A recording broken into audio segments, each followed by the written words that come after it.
Good morning. Today we will calculate electric field intensity due to an electric dipole at equatorial position. निरक्षीय स्थिति में वैद्युत क्षेत्र की तीव्रता वैद्युत द्विध्रुव के कारण आज हम कैलकुलेट करेंगे। तो चलिए निरक्षीय स्थिति में वैद्युत क्षेत्र की तीव्रता कैलकुलेट करते हैं वैद्युत द्विध्रुव के कारण। ये कैलकुलेट करने के लिए हम सबसे पहले एक इलेक्ट्रिक डायपोल कंसीडर करते हैं। सपोज दैट हमने ए बी एक इलेक्ट्रिक डायपोल कंसीडर किया।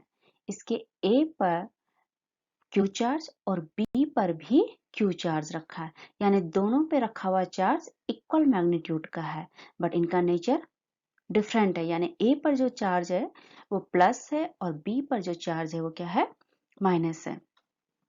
अब suppose that A B electric dipole के बीच की जो डिस्टेंस है, ए से बी के बीच की डिस्टेंस वो 2L है और हमने O इसका मिड पॉइंट कंसीडर किया है। तो AO कितना हो जाएगा, L हो जाएगा, एंड OB भी कितना हो जाएगा, L हो जाएगा। अब हमें इस इलेक्ट्रिक डायपोल के निरक्षीय स्थिति यानी जो इसके अक्ष पर स्थित नहीं है, इसके अक्ष के लंबवत कोई पॉइंट कंसीडर करना है और उस पे हमें वैद्युत क्षेत्र की तीव्रता कैलकुलेट करनी है। तो हमने O से R डिस्टेंस पर एक पॉइंट P कंसीडर किया जो कि इस इलेक्ट्रिक डायपोल से इसकी निरक्षीय स्थिति या इक्वेटोरियल पोजीशन पर है। यहाँ पर हम इस P पर इलेक्ट्रिक फील्ड इंटेंसिटी कैलकुलेट करेंगे। तो ये कैलकुलेट करने के लिए हम एक संरचना करते हैं। A से P को मिला देते हैं और इसी तरीके से B से भी P को मिला देते हैं। अब यहाँ पर देखिए हमारे पास दो ट्राइंगल बने हैं, PAO एंड PBO। ये दो ट्राइंगल बने हैं। इन दो ट्राइंगल में देखिए ये वाली साइड PO दोनों ट्राइंगल में उभयनिष्ठ है। इसी तरीके से AO एंड OB ये दोनों साइड भी आपस में इक्वल है क्योंकि दोनों की लेंथ L है। तो इन दो ट्राइंगल में ये side PO and AO and OB आपस में इक्वल है। इसके साथ ही O पर बनने वाला एंगल जो यहाँ पर O है, O पर बनने वाला एंगल दोनों में क्या है, 90 डिग्री का है। तो इसलिए ये भी इक्वल हो गया। तो ये जो दो ट्राइंगल यहाँ पे हमने देखे कंसीडर किए हैं, PAO एंड PBO, इनमें दो भुजाएं और इनके बीच का कोण आपस में अलग अलग बराबर है, इसलिए ये दोनों त्रिभुज क्या हो गए, सर्वांग सम हो गए। तो जब कोई दो त्रिभुज आपस में सर्वांग सम होते हैं तो इनके प्रत्येक भाग यानी प्रत्येक साइड्स और प्रत्येक एंगल आपस में इक्वल होंगे। तो ये सर्वांग सम त्रिभुज है और हमने इसका angle A suppose that consider किया है थीटा। तो एंगल B भी कितना हो जाएगा, थीटा हो जाएगा। क्यों, क्योंकि ये दोनों त्रिभुज सर्वांग सम है। अब हमें P पर इलेक्ट्रिक फील्ड इंटेंसिटी कैलकुलेट करनी है। तो पहले हम इस प्लस Q चार्ज के द्वारा यहाँ पर एक इलेक्ट्रिक फील्ड इंटेंसिटी कंसीडर करते हैं। तो सपोज दैट जो electric field intensity plus Q के कारण P पॉइंट पर होगी उसकी डायरेक्शन क्या हो जाएगी, कुछ इस तरीके से, यानी A P की डायरेक्शन में हो जाएगी। ये जो है क्या हो जाएगा, बाहर की ओर हो जाएगा क्योंकि प्लस चार्ज से इलेक्ट्रिक फील्ड लाइन हमेशा आउटवर्ड्स होती हैं। सपोज दैट ये E1 है। इसी तरीके से माइनस Q पॉइंट चार्ज के कारण P पर जो इलेक्ट्रिक फील्ड इंटेंसिटी होगी उसकी डायरेक्शन कुछ इस तरीके से होगी, यानी P से B की ओर होगी क्योंकि इलेक्ट्रिक फील्ड लाइंस हमेशा माइनस की ओर होती हैं। माना ये जो इलेक्ट्रिक फील्ड इंटेंसिटी है इसे हमने E2 से डिनोट किया। अब यहाँ पर हमने P पर अभी प्लस Q और माइनस Q के कारण इलेक्ट्रिक फील्ड इंटेंसिटी कंसीडर की है सेपरेटली, बट हमें यहाँ पे जो electric field intensity find out करनी है वो इस इलेक्ट्रिक डायपोल के कारण करनी है, यानी प्लस और माइनस दोनों को एक साथ कंसीडर करते हुए करनी है। तो हम इन दोनों का E1 और E2 का जो नेट निकालेंगे, रिजल्टेंट निकालेंगे, वो क्या हो जाएगा? डाइपोल के द्वारा P पर इलेक्ट्रिक फील्ड इंटेंसिटी। तो उसकी डायरेक्शन क्या हो जाएगी? कुछ इस तरीके से हो जाएगी। और सपोज दैट डाइपोल के कारण P पर इलेक्ट्रिक फील्ड इंटेंसिटी है E, तो E इक्वल टू हो जाएगा E1 प्लस E2।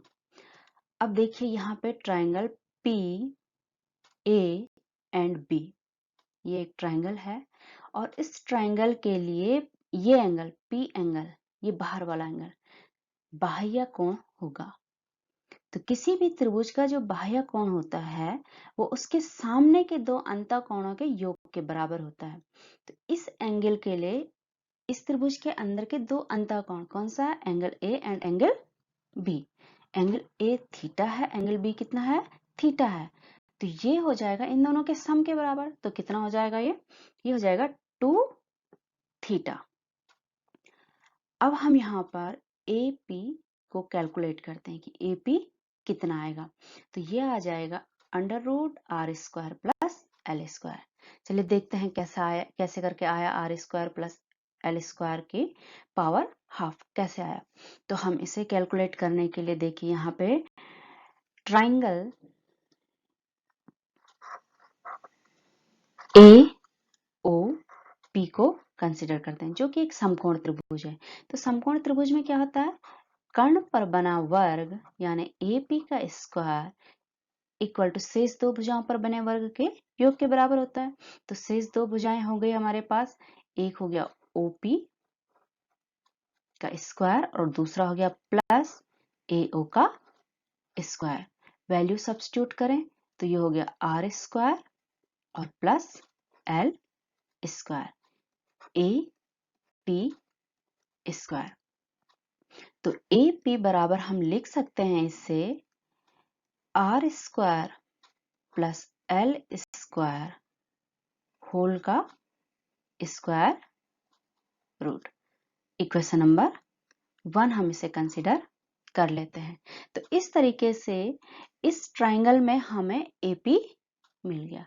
अब चूंकि ये दोनों त्रिभुज सर्वांग है तो जितनी वैल्यू AP की होगी वही वैल्यू PB की भी होगी। तो हम इसको यहाँ पर आगे लिख सकते हैं, ये बराबर हो जाएगा PB के। अब हम क्या करेंगे? P पॉइंट पर E1 और E2 को कैलकुलेट करेंगे। जब हमें E1 और E2 निकल जाएगा तो हमारा इसका रिजल्टेंट हम AB कैलकुलेट कर लेंगे। तो चलिए पहले E1 कैलकुलेट करते हैं। तो E1 क्या है? P पॉइंट P पर प्लस Q पॉइंट चार्ज के कारण इलेक्ट्रिक फील्ड इंटेंसिटी है E1। तो हम इसे कैलकुलेट करेंगे तो हम लिख सकते हैं E1 equal two point charge के कारण जो इलेक्ट्रिक फील्ड इंटेंसिटी होती है किसी पॉइंट पर, उसका फॉर्मूला होता है 1/4 pi epsilon naught Q upon r²। R means distance between point charge to that point. तो यहाँ पे पॉइंट चार्ज A है, A पर रखा है, और पॉइंट जहां कैलकुलेट कर रहे हैं वो P है। तो डिस्टेंस कितनी हो गई? A से P, यानी r² का मतलब यहां पर हो जाएगा AP का स्क्वायर, AP का स्क्वायर। वैल्यू पुट करते हैं AP की इक्वेशन नंबर 1 से, तो ये आ जाएगा हमारे पास 1/4 pi epsilon naught Q upon AP²। देखिए यहाँ पे AP की वैल्यू है, तो स्क्वायर की वैल्यू क्या हो जाएगी? ये हो जाएगी r² प्लस L²। इसे इक्वेशन नंबर 2 लिख लेते हैं। अब इसी तरीके से पॉइंट P पर माइनस Q के कारण इलेक्ट्रिक फील्ड इंटेंसिटी को हम फाइंड आउट करेंगे, और ये हमने लिया है, डिनोट किया है E2 से।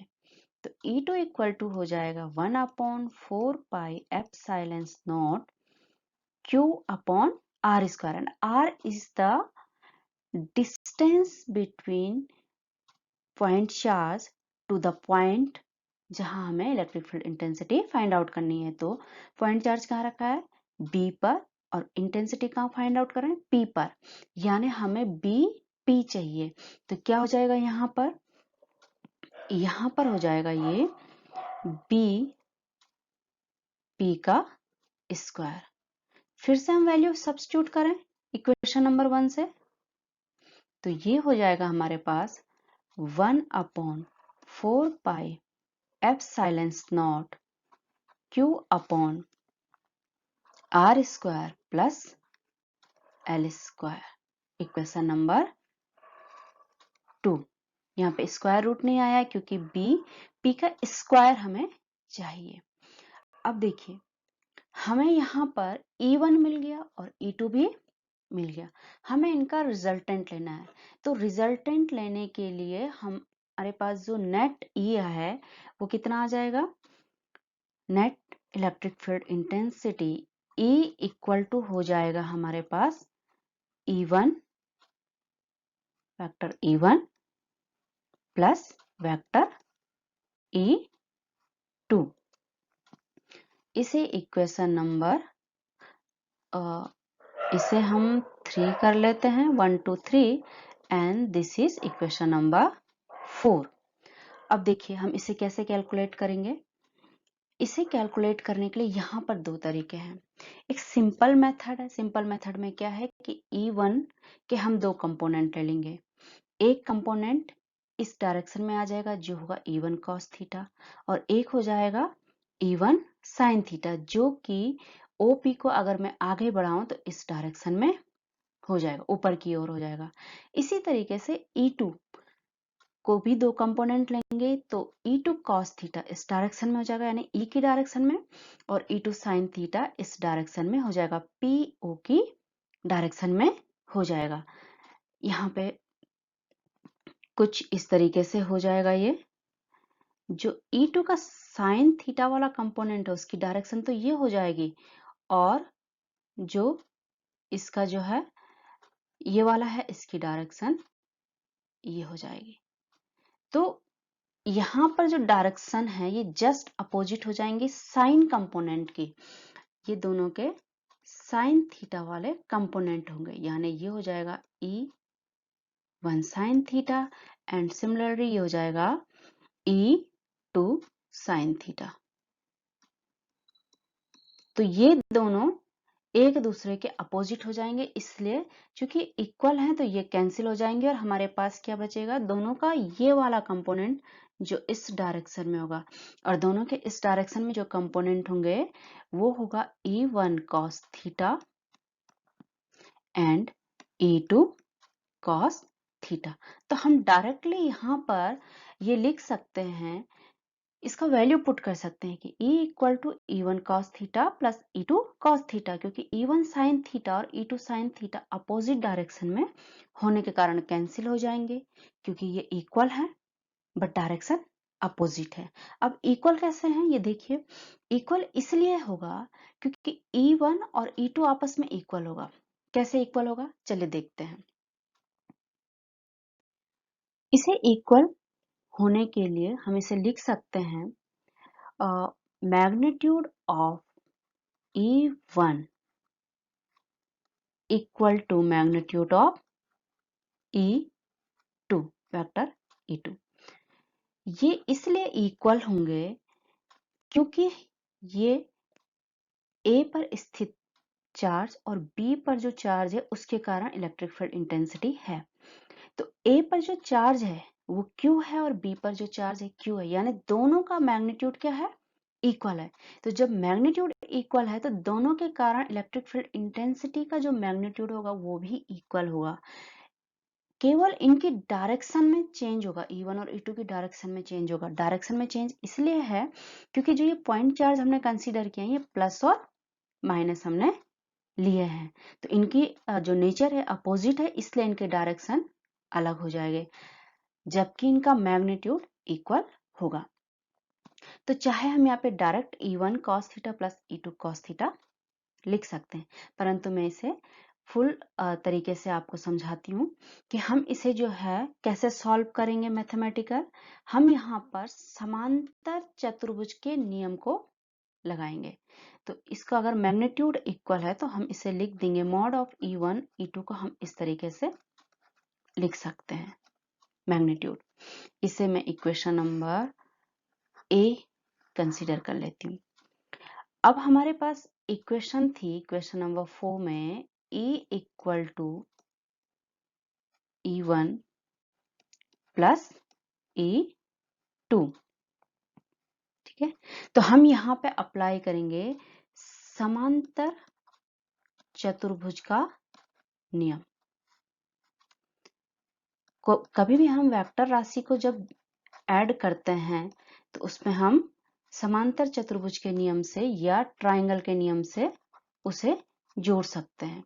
तो हम इस नियम को यहाँ पर अप्लाई करेंगे।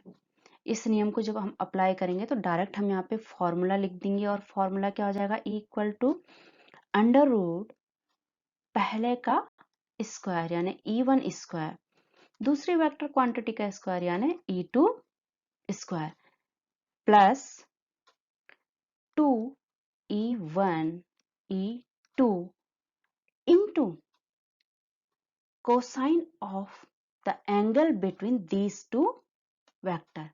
यानी जो समांतर चतुर्भुज का नियम है उसके अनुसार पहले वेक्टर का स्क्वायर प्लस दूसरे वेक्टर का square plus twice first vector second vector and cosine of the angle between this two vector. तो एंगल कितना है इन दोनों के बीच?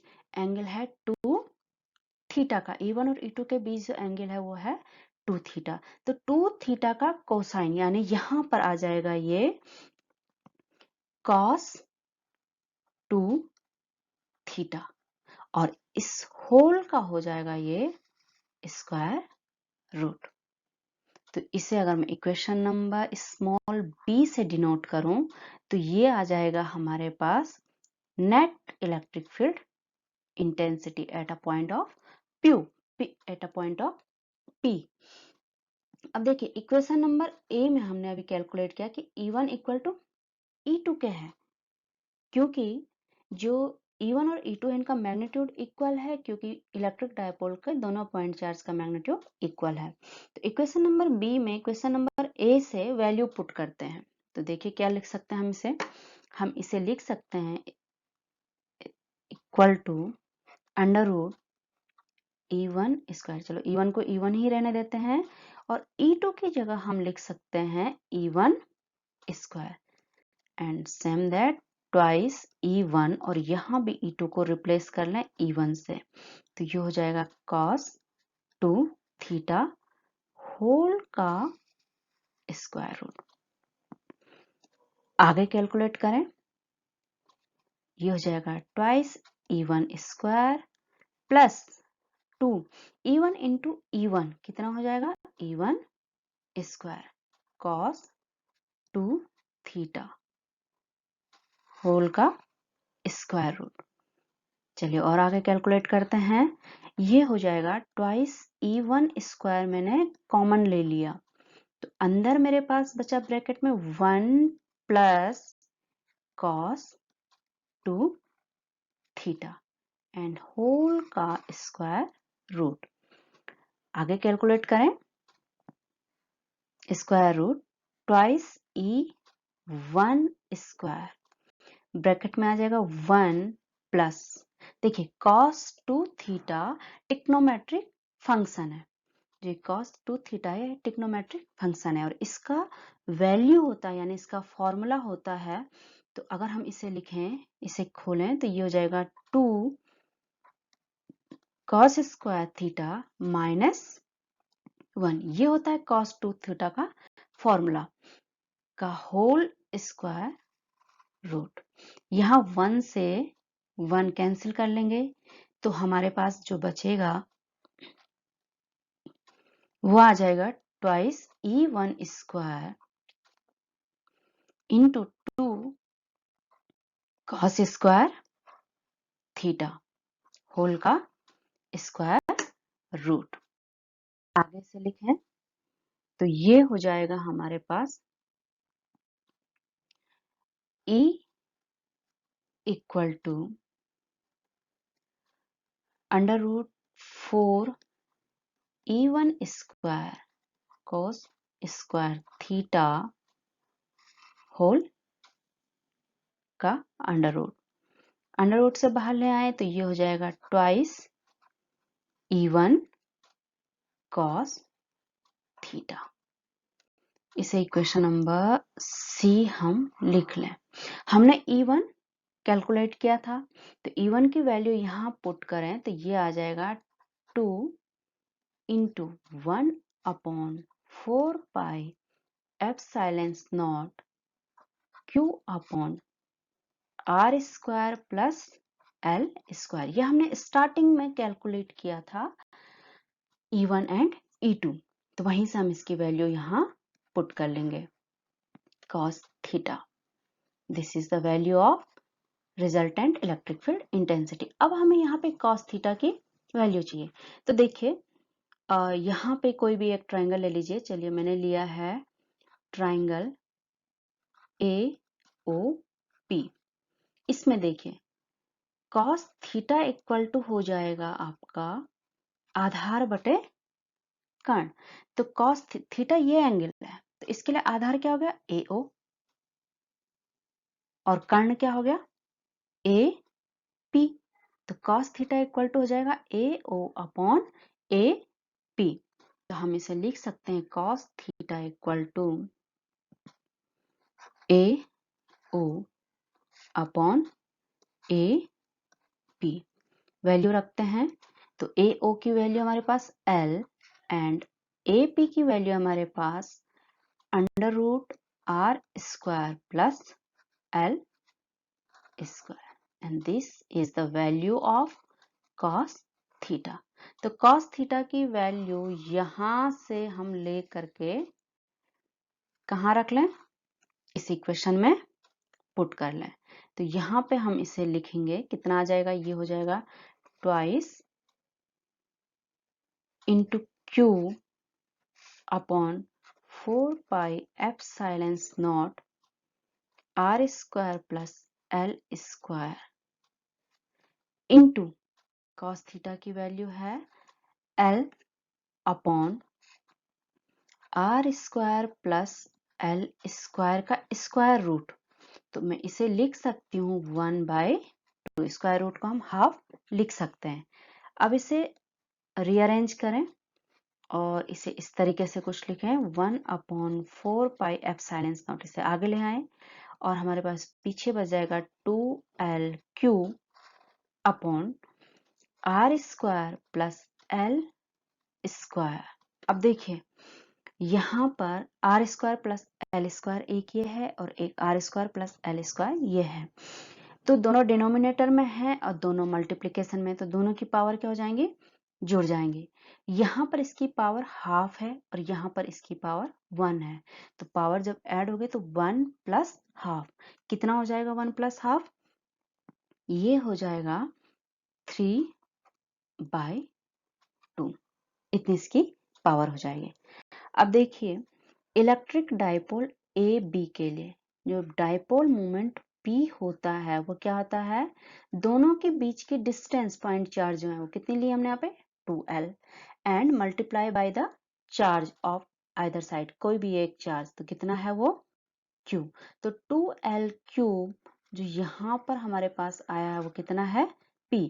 तो इस वैल्यू को इस इक्वेशन में अगर हम पुट करें जो यहाँ पर हमने इक्वेशन कैलकुलेट की है तो हम इसे इस तरीके से लिख सकते हैं 1/4 pi epsilon naught P upon R square plus L square to the power 3/2। अब देखिए जो L है ये A और B के बीच की डिस्टेंस है जो कि बहुत ही कम होती है। डाइपोल होता ही वो है जिसमें दोनों पॉइंट चार्ज के बीच की डिस्टेंस मिनिमम होती है। तो ये L जो है R के कंपैरिजन बहुत ज्यादा कम है। That means L is less than r बहुत ज्यादा छोटा है, तो l स्क्वायर और भी छोटा हो जाएगा r स्क्वायर से, इसलिए हम इस l स्क्वायर को यहाँ पर नेग्लेक्ट कर सकते हैं। तो हम इसे कुछ इस तरीके से लिख सकते हैं 1/4 pi epsilon naught p upon l square को नेग्लेक्ट कर लेंगे तो क्या लिखेंगे r square to the power 3/2 and 2 से 2 कैंसिल, तो हमारे पास जो फाइनल बचेगा वो आ जाएगा 1/4 pi epsilon naught p upon r cube, and this is the resultant electric field intensity at a point P due to the electric dipole A B, and the unit of E is Newton per coulomb। तो हमने इस तरीके से electric field intensity को find out किया है point P पर, जो कि हमारे पास निकले 1/4 pi epsilon naught P upon R cube. अब देखिए E भी यहाँ पे एक वेक्टर है और P भी वेक्टर है, तो दोनों के जब हम डायरेक्शन देखें तो E की डायरेक्शन जो यहाँ पर है वो कुछ इस तरीके से, ये E की डायरेक्शन है देखिए, यानी इलेक्ट्रिक फील्ड इंटेंसिटी की जो डायरेक्शन है वो प्लस एक्स एक्सिस के अकॉर्डिंग है, जबकि जो P की डायरेक्शन है वो क्या होती है माइनस से प्लस की ओर, यानी B से A की ओर। तो जो P की डायरेक्शन है वो B से A की ओर होने के कारण इसके रिवर्स हो जाएगी, यानी जो P की डायरेक्शन है उसकी डायरेक्शन ऐसे हो जाएगी B A की ओर, जबकि P पर इसकी डायरेक्शन अगर हम लें तो ये O से B या A से P या प्लस एक्स एक्सिस में यहाँ पर हम इसे लिख सकते हैं, किसी भी तरीके से लिख सकते हैं, लेकिन यहाँ पर इन दोनों की डायरेक्शन अपोजिट होती है, जबकि जब हमने अक्षीय स्थिति में पढ़ा था तो दोनों की डायरेक्शन एक ही साइड थे, अनुदिश थे। तो यहाँ पर ये ध्यान देने वाली बात है कि जब हम निरक्षीय स्थिति में electric field intensity find out करेंगे तो इलेक्ट्रिक फील्ड इंटेंसिटी की direction and electric dipole moment की डायरेक्शन अपोजिट हो जाएगी। नेक्स्ट, इसे कई तरीके से क्वेश्चन पूछा जाता है एग्जामिनेशन में। देखिए यहाँ पे है इक्वेटोरियल पोजीशन, इंग्लिश में इक्वेटोरियल पोजीशन है या निरक्षीय स्थिति हिंदी में। कई बार एग्जामिनेशन में इसे अनुप्रस्थ स्थिति भी पूछा जाता है या विषुवतीय तल की स्थिति भी पूछा जाता है, यानी निरक्षीय शब्द को विषुवतीय तल या अनुप्रस्थ स्थिति के रूप में भी पूछा जा सकता है। और अगर इंग्लिश में देखें तो इक्वेटोरियल पोजीशन की जगह पे इसे पूछ सकते हैं ब्रॉड साइड ऑन पोजीशन। में यहाँ पे लिख लेती हूँ कि इसे किस किस तरीके से पूछा जा सकता है।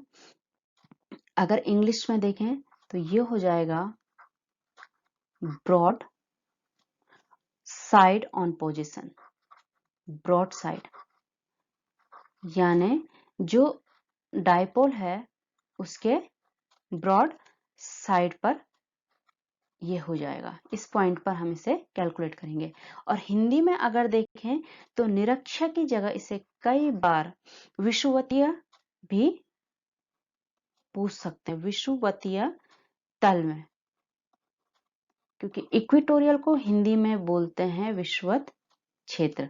तो विषुवतीय तल या इसी तरीके से इसका एक और नाम एग्जामिनेशन में पूछा जा सकता है अनुप्रस्थ स्थिति में, कि कोई पॉइंट अनुप्रस्थ में है डायपोल के, तो वहां पर आपको इलेक्ट्रिक फील्ड इंटेंसिटी कैलकुलेट करनी है। तो आपको एग्जामिनेशन में कंफ्यूज नहीं होना है कि आपको किस तरीके से भी ये पूछा जा सकता है। अनुप्रस्थ स्थिति पूछा जा सकता है, विषुवतीय तल पूछा जा सकता है, ब्रॉड साइड पोजीशन पूछा जा सकता है, निरक्षीय स्थिति पूछा जा सकता है और इक्वेटोरियल स्थिति पूछा जा सकता है। तो ये था electric field intensity due to electric dipole on a equatorial position पे, जो आता है 1/4 pi epsilon naught P upon r cube. यहाँ पर P और E की डायरेक्शन जस्ट अपोजिट होती है। एक और चीज यहाँ पे आपको समराइज करवा दूं मैं, जब हमने इसे अक्षय स्थिति पे कैलकुलेट किया था तो वहां पर जो हमारी इलेक्ट्रिक फील्ड इंटेंसिटी E आई थी उसका फॉर्मूला आया था 1/4 pi epsilon naught 2P upon r cube. ये आया था अक्षय स्थिति में, यानी एक्सियल स्टेज पे। तो यहाँ पे आप ध्यान दीजिए कि अक्षय स्थिति में ये ट्वाइस टाइम है किसके, निरक्षय स्थिति के। निरक्षय स्थिति में P अपॉन आर क्यूब है, जबकि अक्षय स्थिति में ये जो है 2P अपॉन आर क्यूब होता है और इसका यूनिट होता है न्यूटन पर कूलम। तो ये छोटी सी चीज है जो ध्यान देंगे आप तो आपको कंफ्यूजन नहीं होगा कि जब हम अक्षय स्थिति में कैलकुलेट करते हैं तो 2 टाइम हो जाता है निरक्षय स्थिति के। दूसरा, अक्षय स्थिति में E और P की डायरेक्शन सेम होती है, एक ही साथ होती है, जबकि निरक्षय स्थिति में इन दोनों की डायरेक्शन अपोजिट होती है। तो इस तरीके से हमने निरक्षय स्थिति में वैद्युत क्षेत्र की तीव्रता कैलकुलेट कर ली है। Thank you.